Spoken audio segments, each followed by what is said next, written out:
안녕하세요. 오늘도 사연살롱을 찾아주셔서 감사합니다. 저는 작년에 사기 결혼당해 5개월 만에 이혼하고 정신 바짝 차린 30대 후반 여성입니다. 직업은 바리스타이고요. 현재는 부모님 명의의 건물 1층에서 커피바를 운영하고 있어요. 지금은 나름 입소문도 나고 SNS에 홍보도 되어 바쁜 편인데 무엇보다 위치가 좋아 단골도 정말 많아요. 다들 하나같이 커피가 너무 맛이 있어서 다른 데를 갈 수 없다고 하시는데 바리스타인 저한테는 참 분에 넘치는 칭찬이죠. 그리고 제 입으로 말하기 좀 쑥스러운데 저는 건물주 딸이에요. 그렇다 보니 젊은 나이에 부모님 찬스로 제 가게를 차리게 되었는데요. 제가 이렇게 빨리 자리를 잡을 수 있었던 것도 부모님의 도움이 컸어요. 제가 참 어릴 때부터 부모님 말을 징글징글하게 안 듣던 자식이었거든요. 꼭 청개구리처럼 하지 말라고 하는 것만 하며 부모님 속을 썩였는데 그랬던 제가 공부를 열심히 했을 리가 없잖아요. 그렇게 겨우겨우 미달인 과를 찾아 수도권 대학을 오랜 시간 끝에 졸업했고 먹고 살 길을 찾으라고 해서 이 일 저 일 방황하다 찾게 된 일이 커피 만드는 일이었어요. 처음엔 그냥 호기심으로 시작하게 되었는데 그게 제 천직이었어요. 그리고 좋아하는 것을 찾은 후로는 그야말로 미친 듯이 커피 공부만 했는데 저는 평소 제가 머리가 나쁘다고 생각했음에도 공부가 아주 잘 되었어요. 바리스타라는 게 외울 게 정말 많거든요. 원두 종류도 많고 또 분류하는 방법이나 이름 외우기 어려운 것도 많은데 신기하리만큼 잘 헤어졌어요. 그러면서 드디어 하나의 직업에 올인하게 된 저였는데 부모님이 이때다 싶어 저를 해외 유학까지 보내주셨고 저는 드물게 커피 유학까지 다녀온 졸지에 엘리트 코스를 밟은 사람이 되었죠. 그리고 작더라도 제 가게를 차리고 싶었던 저는 경험도 쌓을 겸 여러 카페에서 일을 했는데요. 그렇게 자금을 모으기 시작하고 어느 날 저희 아빠가 얼마 모았냐고 모은 걸 전부 내놓으면 당신 건물 1층에 카페를 차려주겠다고 하셨어요. 그러니 순전히 부모님 도움만 받으면서 차린 가게는 아니었는데요. 사람들은 제가 건물주 딸이라는 것도 몰랐지만 나중에 알고는 제가 월세를 내지 않을 거라고 생각했나 보더라고요. 하지만 저는 월세는 물론이고 관리비까지 정확하게 내는 임차인이었는데 그래도 부모님의 건물이라 편하긴 편했죠. 그리고 한 3, 4년 장사를 하니 어느 정도 자리를 잡아갔는데 어지간한 월급쟁이 월급 이상은 순수익으로 가져갈 수 있었어요. 그렇게 돈을 버니 바빠서 저한테 쓸 시간은 없어도 부모님한테 늦게나마 효도는 할 수 있었는데 그런 의미로 돈이 좋긴 좋더라고요. 저희 엄마가 제가 효도를 한번 할 때마다 입이 귀에 걸렸거든요. 그렇게 저는 제 일을 사랑하며 30을 넘겼어요. 그러자 저도 그렇고 저희 부모님도 한 가지 고민을 하게 되었는데 제가 가게에 묶여서 연애할 시간이 없었다는 거였죠. 카페 특성상 하루를 통으로 쉰다는 게 쉽지 않았거든요. 그렇다고 바리스타 직원을 뽑아 저랑 교대로 근무하는 것도 무리가 있었는데요. 핸드드립 같은 경우는 커피를 내리는 사람마다 아무리 원두가 같다고 해도 맛이 달라 제가 자리를 비울 수가 없었어요. 대신 에스프레소 기계로 내리는 커피는 직원이 있어서 커버가 가능했는데 제가 카페가 아닌 커피바를 고집하면서 더더욱 자리를 비울 수가 없었어요. 요즘은 오마카세 음식점처럼 커피도 오마카세로 진행하기도 하는데 그건 전적으로 제가 없으면 안 되는 거였거든요. 그리고 그렇게 커피 맛에 눈을 뜬 사람들은 전부 저희 가게의 단골이 되었는데 빌어먹을 전 남편도 그런 저의 단골이었어요. 더 정확하게 말해 같은 상가의 이웃이자 단골이었는데요. 전 남편은 저희 부모님 건물 가장 꼭대기층에서 영수 전문 학원을 운영하고 있었어요. 영어 강사는 여자분이셨는데 친구라고 했고 그 인간은 원장이자 수학 강사였는데 처음엔 둘을 연인 내지는 부부라고 생각했죠. 영어 강사님이 종종 남편 얘기를 하셨거든요. 손에는 결혼 반지도 있어서 당연히 부부가 운영하는 학원이라고 생각했는데 저희 아빠가 그 원장 총각이야. 남잔데 학원을 해서 그런가 싹싹하고 사람이 좋더라. 라며 웬일로 칭찬을 하시더라고요. 그래서 의외다. 하마터면 유부남으로 실수할 뻔했다. 속으로 그런 생각을 하고 있었는데 뜻밖의 화이트데이쯤에 그 인간으로부터 고백을 받게 되었어요. 말로는 쭉 저를 짝사랑해왔다고 하는데 제가 또 고백은 처음이라 두근두근했어요. 그렇다고 연애가 처음이라는 건 아니었는데 저는 좀 특이하게 제가 대시해서 사귀는 경우가 다였거든요. 보통 여자는 내가 좋아하는 남자를 만나기보다 나를 좋아해주는 남자를 만나야 행복하다고 했는데 그래서인지 제 연애의 끝은 늘 별로였거든요. 상대가 저를 두고 바람을 피웠다던가 금전관계가 복잡해 저에게 돈을 빌려달라는 남자도 있었는데 하나같이 좋았던 적이 없었어요. 그렇다 보니 연애는 담을 쌓고 살게 되었는데 가게까지 하고 있으니 더더욱 연애는 저랑 먼 얘기가 되었죠. 그런데 이렇게 뜻밖의 고백을 받게 될 줄이야. 저는 일단 그 인간에 대해서는 둘째치고 그 상황이 신선하고 반가웠어요. 게다가 제가 학교 다닐 때 제일 싫어하던 과목이 수학이었거든요. 창피한 이야기지만 중학교 때는 20점을 받을 때도 있었는데 저는 세상에서 가장 신기한 사람이 수학을 좋아하는 사람이었어요. 아니, 좋아할 구석이 하나도 없는데 그게 왜 재밌다고 하는 건지 다 천재이자 변태처럼 보였는데 그 남자가 수학을 전공해 수학을 가르치는 원장이라 하니 제 입장에서는 신기했죠. 그래서 그런 호기심 때문에 몇 번 이야기를 나눈 적이 있었는데 제가 너무 연애를 안 해서였을까요? 점점 그 남자가 호감으로 다가왔어요.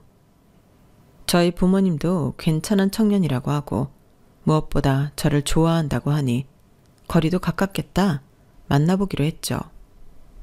그런데 첫 만남부터 난관이었어요. 일단 그 남자 생긴 게 어려 보이긴 했는데 알고 보니 무려 저보다 6살이나 어리더라고요. 한두 살 어린 것도 생각해볼까 말까인데 6살이라고 하니 갑자기 제가 애를 만나는 것 같은 죄책감 비슷한 감정이 들었는데 다행히 30은 넘었다고 하더라고요. 그래도 저는 내일 모레 40인데 그 남자는 30대 초반이었고 이걸 만나도 되나? 고민에 빠졌는데 이미 제 안에 감정이 싹트고 있었기 때문에 없었던 일로 만드는 건 쉬운 일이 아니었거든요. 게다가 이 사실을 알게 된 친구들은 야, 네가 좋아서 꼬신 거 아니고 그 남자가 너 좋다고 한 건데 나이가 무슨 상관이야? 6살 어리면 감사합니다 할 일이지. 네 인생에 그 남자보다 더 좋은 남자 있을 것 같냐? 무조건 잡아. 이라며 하나같이 저더러 보기에 겨워 고민을 하고 자빠졌다며 저를 부러워했는데 친구들이 저렇게 말을 하니 신기하게도 저도 생각이 바뀌었어요. 그리고 남편은 자기는 나이 따윈 상관하지 않는다며 자기를 만나달라고 적극적으로 구애를 했는데 저도 제 인생에 이런 기회가 또 올까 싶어 눈 딱 감고 연상연하 커플이 되기로 마음먹었죠. 게다가 직장도 같은 건물의 1층과 8층이라니 이보다 더 좋은 만남의 조건도 없다고 생각했는데요. 지금 생각해도 그때가 멋모르고 가장 행복했을 때였네요. 연애도 이렇게 재미있을 수 있구나. 처음으로 연애다운 연애를 하는 느낌이 들었거든요. 그렇게 1년에서 2년으로 연애 기간이 넘어갔는데 제 나이도 있고 남편이 먼저 결혼 이야기를 꺼냈어요. 솔직히 마다할 이유가 없어서 좋다고 냉큼 승낙했는데 저희 부모님도 엄청 좋아하던 기억이 납니다. 그리고 남편 집에 인사를 갔을 때도 큰 어려움은 없었는데요. 남편한테는 홀 시아버님과 공교롭게도 저랑 동갑인 시집간 누나가 있었어요. 그리고 남편은 시아버님과 둘이 살고 있었는데 그래서인지 살림도 엄청 잘하더라고요. 사실 저는 청소, 정리 뭐 그런 거는 영 소질이 없는 사람이었는데 엄마 없이 자란 남편이 짠하면서도 남편은 그야말로 운명 같은 사람이라는 생각이 들었어요. 신이 있다면 저를 위해 맞춤형 남편감을 보내주셨다고 생각할 정도로 저는 남편에게서 저에게 없는 장점을 많이 발견했는데 그래서 더 남편을 좋아하는 마음이 컸어요. 그러니 결혼하고 싶은 마음이 더 컸는데 이렇게 꼴랑 5개월 살고 이혼할 줄 알았다면 애당초 만나지도 말 것을. 저는 제 미래도 모른 채 평생 이 남자랑 행복할 줄 알고 결혼식 첫날 혼인신고까지 해버렸죠. 저는 그게 제 발목을 잡는 일인 줄 몰랐어요.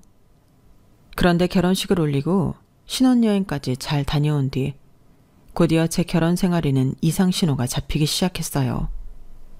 결혼하고 2달이 되었을 때였는데 저희 친정아빠가 그러시는 거예요. 왜 양서방은 지난달도 그렇고 이번 달도 월세랑 관리비를 아직 안 내니? 무슨 일 있어? 라고 하시는데 저는 솔직히 깜짝 놀랐어요. 남편한테 학원이 힘들다든가 무슨 일이 있다는 말을 전혀 들은 게 없었거든요.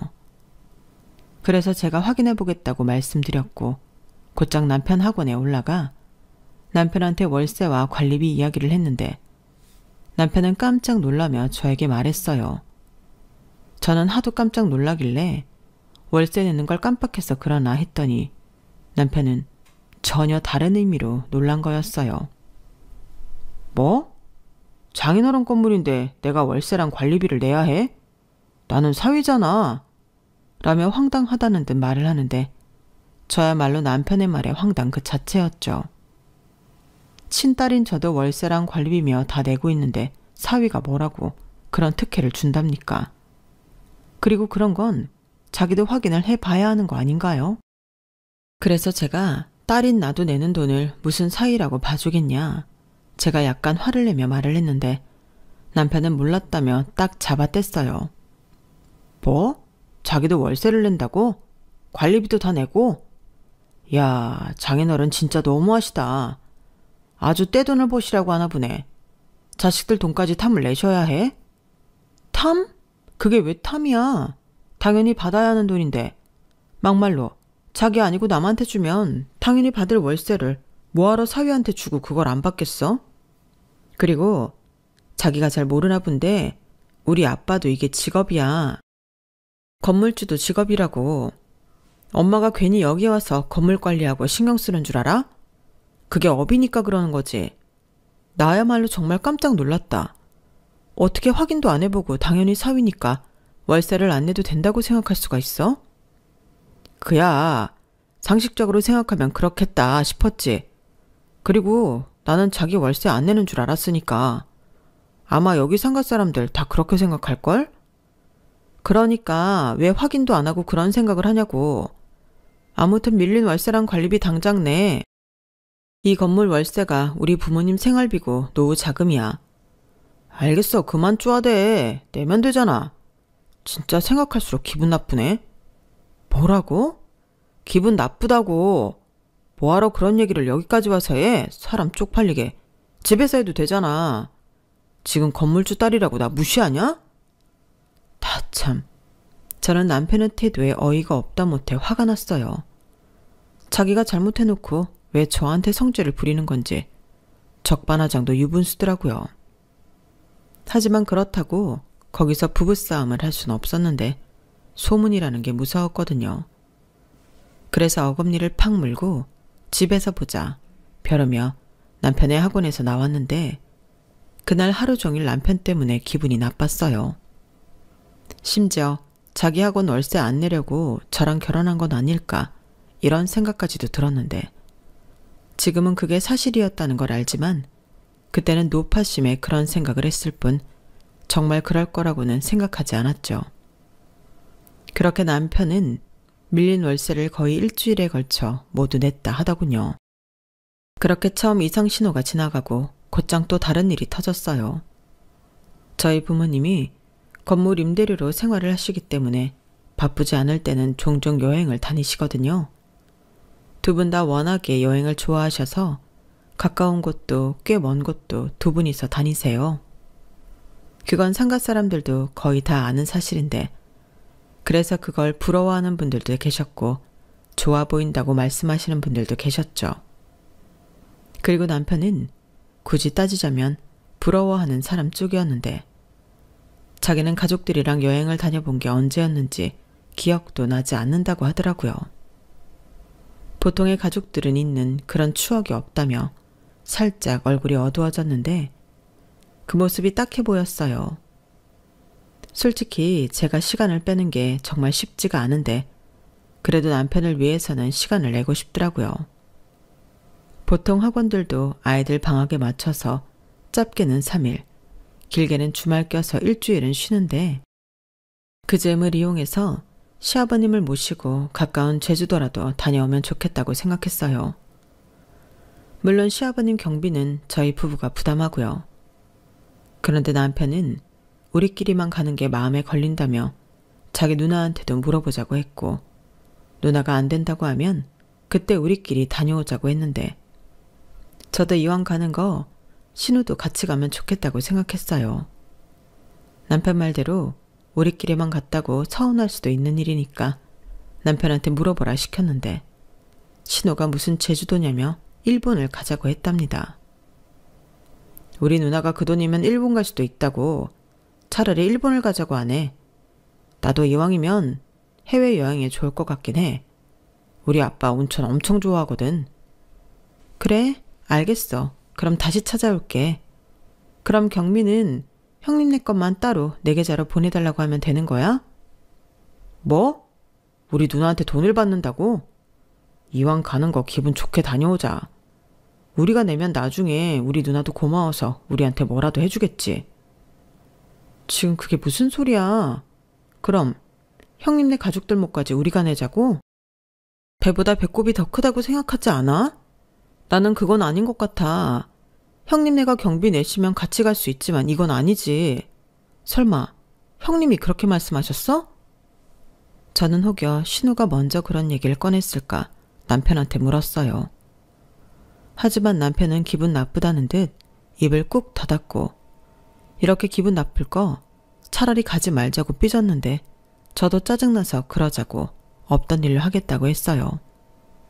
말 같지도 않은 소리를 하는데 이런 건 바로잡고 살아야죠. 그런데 다음 날 신우가 신나서 저에게 전화를 걸어왔고 신우는 남편한테 제 이야기를 못 들었는지 혼자 들떠서 난리도 아니었는데 이왕 전화가 왔길래 저는 신우 생각이 궁금해서 물어보기로 했어요. 혹시라도 남편과 달리 신우는 자기 식구 경비는 낼 생각이 있을 수도 있으니까요. 하지만 핏줄은 핏줄인 건지 신우도 남편과 크게 다르지 않았는데요. 오히려 더 뻔뻔하더군요. 저기 형님, 제가 어제 그이한테 들었는데 제주도보다는 일본이 낫다 하셨다고. 요즘 제주도 물가 장난 아니라잖아. 그럴 바에는 일본을 가지. 우리 아빠 온천도 시켜주고. 네, 저도 뭐 일본 나쁘지 않은데 그럼 경비는 어떻게 하실 생각이세요? 경비? 무슨 경비? 여행 경비요. 형님네도 식구들 다 가시는 거잖아요. 그야 그렇지. 누군 가고 누군 안 갈 수 없으니까. 근데 그거 올케가 내는 거 아니었어? 나는 그런 줄 알았는데. 제가요? 에이, 형님도. 아버님 경비는 몰라도 형님네 식구 경비까지는 어렵죠. 혹시 그이가 그랬어요? 제가 낸다고? 아니, 그건 아닌데 나는 올케가 먼저 이야기했다고 하니까 그런 줄 알았지. 그리고 우리가 내 식구긴 한데 애들이잖아. 애들은 좀 싸지 않나?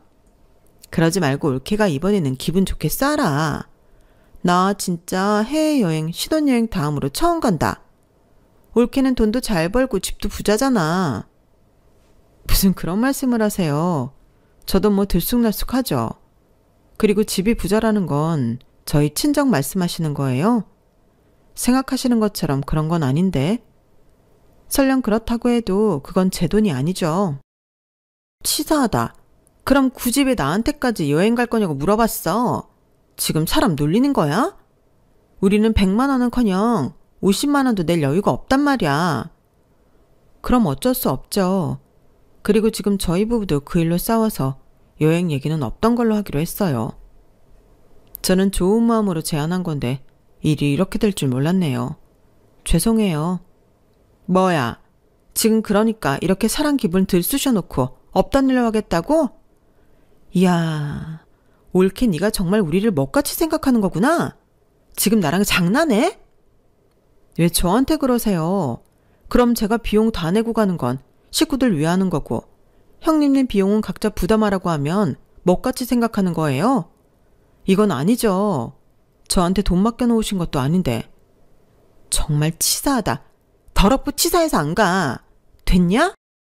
신우는 저렇게 말하고 여기에 쓰진 못했지만 욕까지 하며 전화를 끊었어요.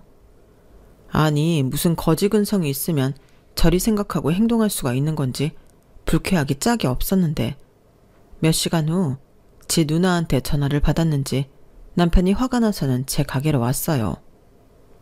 그리고는 돈 몇 푼 가지고 일할 거냐며 자기 누나한테 제가 상처를 줬다며 또 오발대발 하는데 카페 손님들도 있고 정말 얼굴이 화끈거렸어요.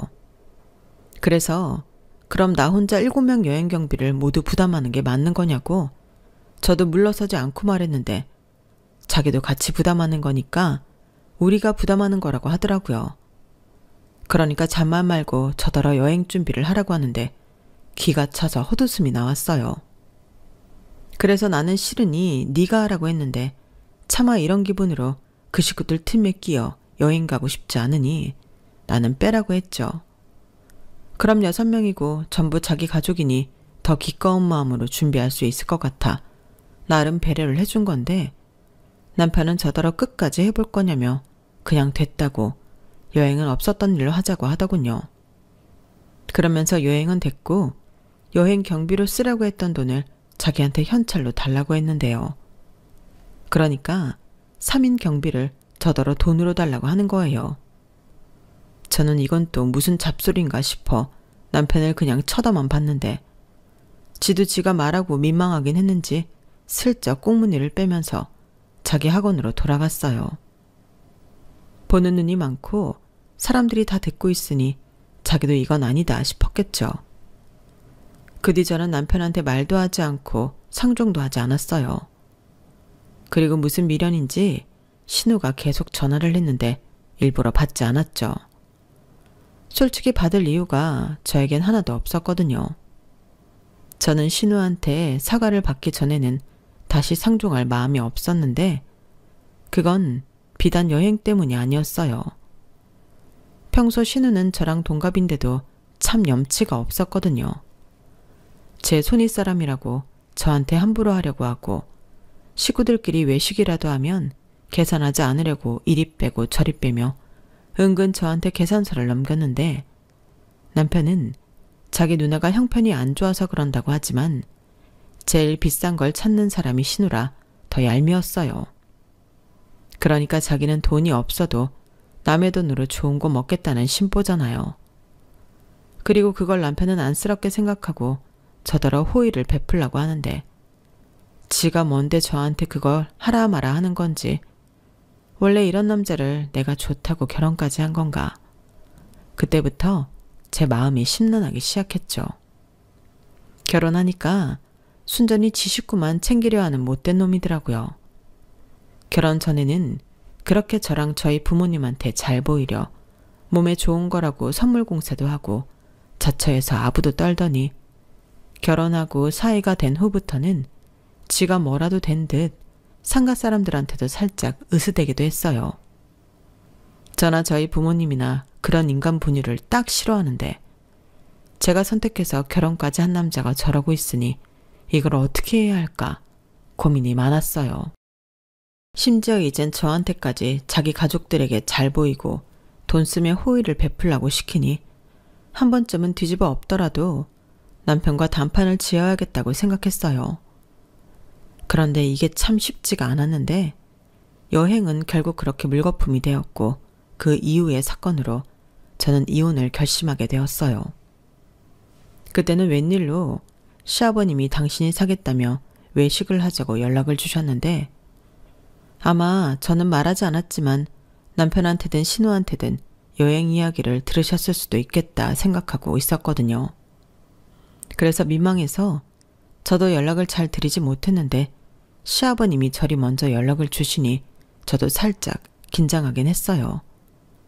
하지만 따지고 보면 제 잘못이 아니었기 때문에 시아버님 말씀에 알겠다고 했고 그날 당일 알려주신 식당으로 갔는데요. 거기엔 형님네 부부도 와 계셨어요. 아이들은 근처 친한 집에 맡기고 왔다고 했는데 딱 보니 시아버님이 저랑 형님을 화해시키려고 자리를 만든 것 같더라고요. 솔직히 마주하고 싶지 않은 사람이라 달갑지는 않았는데 시아버님이 애써 만든 자리를 망칠 수는 없어 저는 조용히 최대한 신우랑 거리를 두고 앉았어요. 뭐 따지고 보면 남편하고도 사이가 그닥 좋지 않았기 때문에 그냥 그 자리 자체가 저에겐 가시방석과도 같았는데 그래도 이게 며느리의 숙명이거니 생각하며 참고 냉동 삼겹살만 열심히 구웠어요. 솔직히 그런 자리를 만들어주셨다고 해도 자기 딸한테 저더러 사과시키는 게 아닌 이상 저더러 좋게 좋게 풀고 넘어가자 뭐 그런 자리일 것 같아 저는 필요 없는 말은 전혀 하지 않고 있었는데 시아버님이 그날따라 약주를 많이 드시더라고요. 남편도 덩달아 마시다 보니 술이 취했는데 참고로 저희 남편은 술이 약한 사람이었어요. 그래서 한두 잔만 마셔도 얼굴이 벌개지고 반변 정도 마시면 사경을 헤매며 자는데 그런 사람이다 보니 금방 취해서 제 옆에서 졸기 시작하더라고요. 그에 반면 신우는 술이 센 편이라 시아버님이랑 주거니 받거니 하는데 저는 남편도 취해서 잠이 들고 자리가 불편도 하니 이만 가겠다고 최대한 분위기를 망치지 않으며 말씀드렸어요. 그런데 시아버님이 자기가 할 말이 있는데 가긴 어딜 가냐며 저더러 있으라고 하셨고 저는 시아버님도 꽤 취한 것 같아서 다음에 술 깨시고 이야기하시는 게 좋겠다고 말씀을 드렸는데 술 취한 사람들이 그렇잖아요. 자기는 안 취했다고요. 그러면서 본격적으로 이야기를 하시기 시작했는데 도무지 무슨 말씀을 하시고 싶은 건지 모를 정도로 우왕좌왕 하셨어요. 그렇게 아무 말 대잔치가 벌어졌고 저는 듣는 둥 마는 둥 어서 빨리 지치시길 기다리고 있는데 그러다 이야기가 전혀 엉뚱한 쪽으로 흘러가기 시작했어요. 갑자기 여행 이야기를 꺼내시면서 저한테 실망했고 하시는데 결국엔 그 얘기를 하려고 저를 불렀구나 하는 생각이 들더라고요. 그래서 이 얘기를 또 해야 하나 속이 답답해졌는데 시아버님의 말씀은 거기서 끝나지 않으셨어요. 너는 말이야. 친정도 잘 살고 돈도 잘 번다면서 어떻게 애가 너만 생각하냐? 너만 잘 먹고 잘 살면 그만이야. 너는 부모 잘 만나서 건물주 딸이고 우리 애들은 부모 잘못 만나서 이러고 사는데 내가 참 자존심이 상해서 죽을 것 같다. 듣자 하니 니네 부모님은 그 상가 건물만 있는 것도 아니라지? 오피스텔인지 뭔지도 하나 있고 아파트도 하나 있다며. 그거 남들한테 세 주고 아주 앉은 자리에서 돈을 긁어 모으니 얼마나 좋아. 그렇게 돈도 많은 사람이 사돈인 나한테 어쩜 그러실 수가 있지? 나도 아파트에 살아보고 싶은데 나 월세 사는 거 모르시니? 이런 말씀까지 하시는데 저건 또 무슨 헛소리인가 인상이 팍 구겨지더라고요. 그러자 이때다 싶었는지 신우가 아빠 옳게 좀 봐. 제 인상 썼어. 우리를 아주 개무시한다니까? 나는 건물주 딸이라고 해서 통도 크고 돈도 팍팍 쓸 줄 알았는데 우리가 속았어. 라고 하는데 하마터면 앞에 있는 컵을 신우 면상에 던질 뻔했어요. 아마 시아버님이 계시지 않았다면 이미 벌써 제 손에 그 스테인리스 컵이 들려있을지도 모를 일이었는데 시아버님의 말씀은 결국엔 저희 친정엄마 명의의 아파트에서 공짜로 살고 싶다는 이야기더라고요.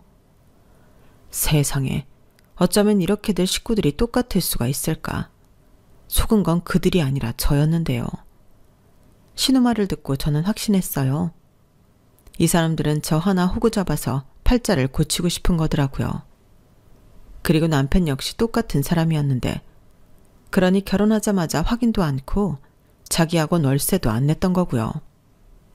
그런데 제가 자기들이 생각한 그런 사람이 아니니 오히려 약이 오른다는 거였는데 상황 파악이 끝나갈 즈음에도 시아버님의 주사는 계속되었죠. 자기가 월세 내는 돈만이라도 세이브하면 숨통이 트일 것 같다고 하셨는데 아니면 저더러 최소한 월세를 대신 내달라고 하시더라고요. 그 정도는 해줄 수 있는 거 아니냐고요. 그러시면서 시집을 온 이상 자기들도 가족이라고 가족들이 모두 잘 살아야 하지 않겠냐며 이참에 차도 한 대 뽑아줬으면 좋겠다고 하셨어요. 요즘 내 나이에 차 없는 사람이 어디 있니? 내가 정말 쪽팔려서 밖에 나갈 수가 없어. 그 뭐냐? 제네시스? 나도 그거 하나 뽑아다오. 그래 올게. 이왕 뽑는 거 우리 아빠 풀옵션으로 뽑아줘라. 여행도 못 가는데 차라도 하나 있으면 드라이브라도 다닐 수 있지. 가까운 데는 다녀볼 수 있고. 그래, 내 말이 그 말이야. 여행도 엎어진 김에 평생 여행 그걸로 퉁친다고 생각하고 나 그 차 뽑아줘라. 그리고 하는 김에 용돈도 좀 두둑하게 챙겨주고 건강검진? 그것도 1년마다 좀 시켜주고 그래. 내가 건강하게 살아야 니들도 편하지. 안 그러냐? 저는 시아버님의 말 같지도 않은 주사에 한마디도 하지 않았어요. 저게 술에 취해서 하는 말인지 술김에 하는 말인지 분간도 되지 않았고 무엇보다 그 어떤 말도 들어드릴 생각이 없었기 때문에 저는 아무런 대답도 하지 않았는데요. 그러자 신우는 눈을 흘기며 저를 잡아먹을 듯 째려보더라고요. 그래서 저도 똑같이 째려보며 자리에서 벌떡 일어나 저 혼자 택시를 잡아 타고 집으로 왔는데 그러자 남편이 뒤늦게 정신을 차렸는지 아침이 다 되어서 집으로 들어왔어요. 학원이라는 특성상 오후에 일어나도 지장이 없긴 했는데 저는 그게 아니라서 안방문 잠그고 오지 않는 잠을 청했죠. 사실 그때부터는 내가 이상한 집구석에 시집을 왔다는 생각에 이혼 생각밖에는 없었는데요. 그렇기 때문에 남편과 한 방에서 한 침대를 쓰고 싶지 않았어요. 그러자 아침에 남편이 안방 문을 열려고 문고리 잡는 소리가 들렸고 문이 잠긴 걸 알고는 남편이 방문 밖에서 욕을 했는데 저런 인간을 뭘 보고 여기까지 왔나 속이 답답해 미칠 지경이었어요. 그리고 남편은 거실 소파에서 잠이 들었고 저는 거의 잠도 못 자고 집을 나와 카페로 갔는데요. 3시 정도 되었을까? 멀쩡해진 남편이 웃으면서 나타났어요. 그러고는 저더러 왜 자기를 안 깨웠냐며 아무것도 모르는 순진한 얼굴로 점심 먹었냐고 물어보는데 제가 그때 커피를 내리려고 물을 끓여놔서 그 주전자를 들고 조용히 말했어요. 꺼지라고요. 그러자 남편이 조금 당황한 얼굴이 되었는데 몇 분 있다 문자가 오더라고요.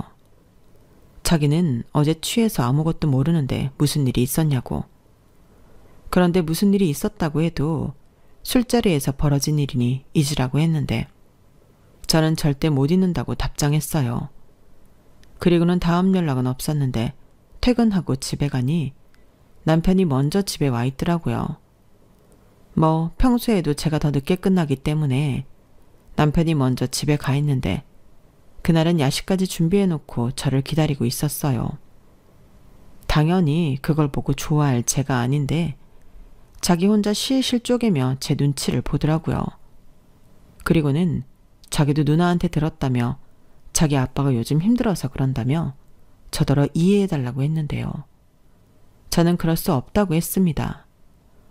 설령 그게 술김에 한 주사라도 넘어갈 수 없다고 했는데 남편이 갑자기 180도 바뀐 태도로 안 넘어가면 어쩔 거냐고 화를 냈어요. 그리고는 자기 아빠가 오죽 힘들면 그런 자리를 만들어 말을 했겠냐고 저더러 인정머리가 없다고 비난하기 시작했는데 저는 예의도 없고 싸가지도 없답니다. 돈도 그렇게 버는데 자기 가족들한테 좀 쓰면 어떠냐고요. 그리고 자기 학원 월세도 제가 나서서 저희 부모님에게 안 주고 안 받는 걸로 할 수 있는 거 아니냐고. 자기는 그런 게 다 서운하다고 했는데 급기야 나이 어린 신랑 얻었으면 그 정도는 해야지. 아마 우리 아빠도 그런 생각을 했었을 거야. 나이 많은 며느리 보고 싶은 사람이 세상 천지 어딨어? 라고 했는데 충격 그 자체였어요. 그런 생각을 갖고 있을 줄은 정말 몰랐거든요. 그러면서 저랑 결혼하게 된 진짜 속마음을 이야기했는데 그때는 너무 화가 나서 그냥 집을 뒤집어 엎어버렸어요. 그 정도로 그 말이 너무 화가 났거든요. 이 남자가 뭐라고 한 줄 아세요?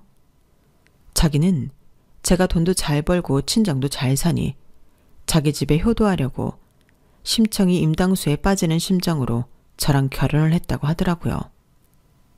자기도 어린 여자가 좋지 나이 많은 여자가 좋겠냐고 저더러 양심이 없다고 했는데 도대체 양심은 누가 없는 거죠?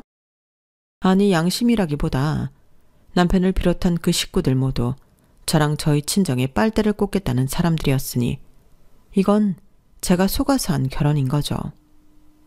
그리고 나중엔 남편이 자기는 저랑 결혼하면 저한테 기대서 남은 인생 편하게 살 줄 알았다며 저를 더 황당하게 만들었어요. 그리고 무엇보다 무섭더라고요.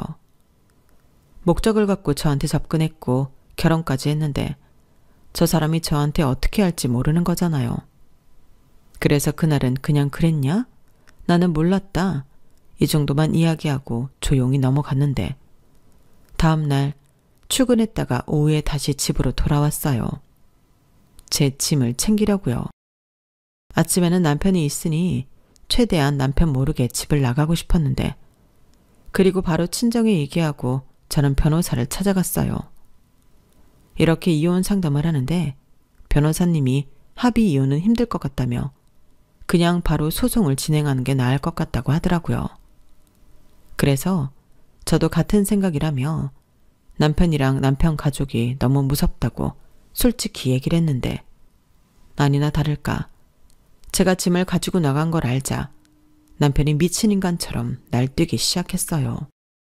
이혼이라도 하자는 거냐며 친정에 쳐들어와 고래고래 소리를 질렀는데 저희 아빠가 나가서 똑같이 큰 소리치며 혼을 내는데도 꼼짝을 하지 않더라고요.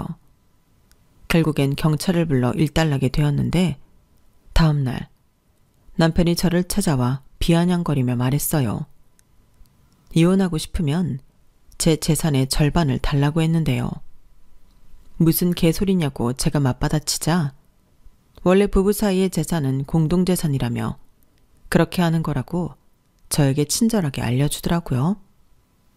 그래서 그러냐고 제대로 알아본 거 맞는지 한번 확인해 보라고 했는데 남편은 자기 말이 무조건 다 맞다고 우겼어요. 그래서 그럼 네 말이 맞으니 너도 법으로 하라고 제가 이혼 소송 준비하고 있다는 사실을 알려줬는데요. 순간 남편의 얼굴 색이 싹 변했어요. 그러고는 나의 어린 남자 꼬셔 결혼해놓고 단물만 빨아먹고 버렸다며 저를 음해하기 시작하는데 정말 미치고 환장하겠더라고요. 그래서 저도 이판사판이라 어디서 어린 놈이 그딴 못된 것만 배웠냐고 인생 그따위로 살지 말라고 평생 해보지도 못한 누나 짓을 했는데 남편은 두고 보자며 나갔어요. 그리고는 지도 변호사를 구하러 다닌 것 같았는데 그렇게 소송이 시작되었죠.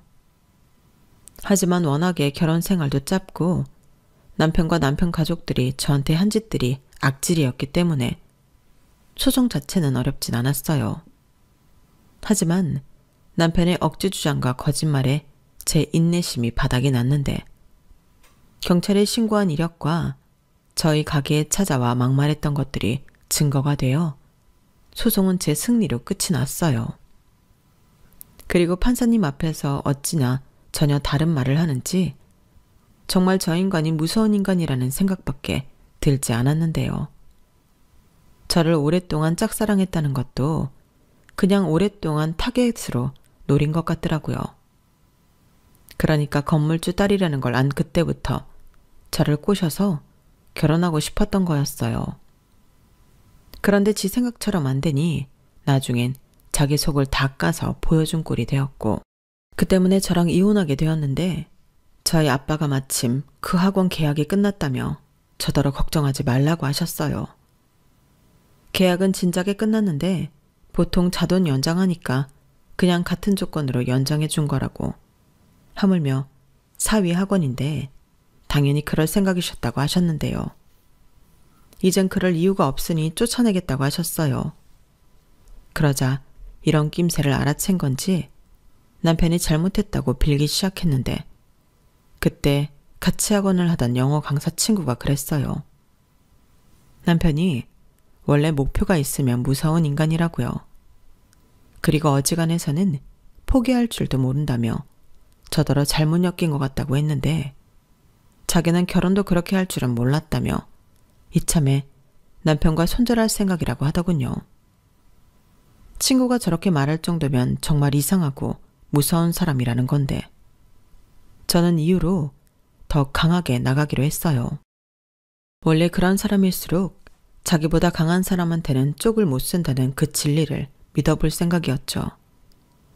그리고 저희 아빠가 기어코 그 학원 자리를 빼라며 통보했는데 남편은 자기가 잘못했다고 기회를 준다면 저한테 평생 충성하고 자기 가족과는 영 끊고 살겠다고 필요하면 각서라도 쓰겠다고 했는데 어차피 이혼한 마당에 저런 말이 무슨 소용이냐고요. 그리고 저는 이혼 소송 중일 때부터 남편과 연관된 모든 사람을 차단해버린 상태였는데 저희 아빠는 공시를 놀려서 월세를 못 받을지언정 너 같은 놈을 자기 상가에 두고 싶지 않다고 하셨어요. 그러자 또 이놈이 횟가닥 돌아서 그럼 자기는 어디 가서 뭐 해먹고 사냐고 사람 밥줄 끊는 거 아니라고 난동을 부렸는데 저희 아빠는 해볼 테면 해보라고 했어요.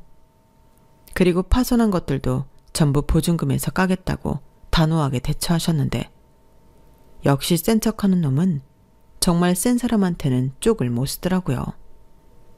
저희 아빠가 나이는 좀 있어도 운동도 꾸준히 하시고 풍채도 있으시거든요. 그리고 막말로 돈도 있고 힘도 있는데 아쉬울 게 없잖아요. 아마 저한테 해코지라도 할까 저희 아빠가 더 독한 마음을 먹으셨던 것 같은데 지금 생각해도 죄송할 따름이죠. 덕분에 저는 그 인간을 완전히 떨쳐낼 수 있었는데 저희 아빠는 그래도 걱정이 되었는지 매일 상가에 출근을 하셨어요. 그리고 혹여라도 남편이 제 주변을 얼쩡거리기라도 할까봐 저에게 카페를 옮기던 잠깐 쉬던 하는 게 어떠냐고 하셨는데요. 저는 싫다고 했어요. 제가 좋아하는 일인데 그 인간 때문에 도망치기 싫었어요. 게다가 상가 사람들이 전부 제가 왜 이혼했는지 그 인간이 상가에서 쫓겨났는지 다 알고 계셨는데 그 중에는 저희 부모님 또래로 그놈을 괘씸하게 생각하시는 분들도 많으셨거든요. 그래서 더욱 저는 제 자리를 지키고 싶었는데 지금은 그때의 제 선택이 맞았다고 자부해요. 애석하게도 결혼 무효 신청은 조건이 되지 않아 이혼녀 딱지는 떼지 못했지만 또 이렇게 인생 공부를 제대로 하게 되었으니 더욱 단단한 사람이 되는 계기가 되었다고 생각하려고요. 원래 나쁜 쪽으로 생각하면 한도 끝도 없잖아요. 그래서 최대한 좋은 것만 생각하려고 하는데요. 그래도 제 남은 인생에 남자는 못 만날 것 같긴 합니다.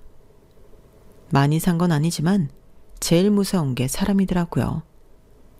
그래서 그냥 저는 앞으로는 제가 좋아하는 일 하며 혼자서도 씩씩하게 잘 살아볼 생각인데 부모님에게도 속삭인 만큼 효도하며 살겠습니다. 그리고 마지막으로 바람이 있다면 빌어먹을 그놈과 그 식구들이 거지근성 때문에 더 호되게 인생의 쓴맛을 알았으면 하는 건데요. 부디 제발 제 바람이 꼭 이루어지길 여러분들도 함께 바라주셨으면 좋겠습니다. 그럼 지금까지 제 이야기 들어주셔서 감사드리고요. 이상하고 악질적인 사람들 말고 좋은 사람들과 행복한 하루 되시길 바라겠습니다. 고맙습니다. 여러분, 사연 댓글에 응원과 현명한 조언 부탁드려요. 좋아요와 구독은 저에게 큰 힘이 됩니다. 오늘도 좋은 일 가득하세요.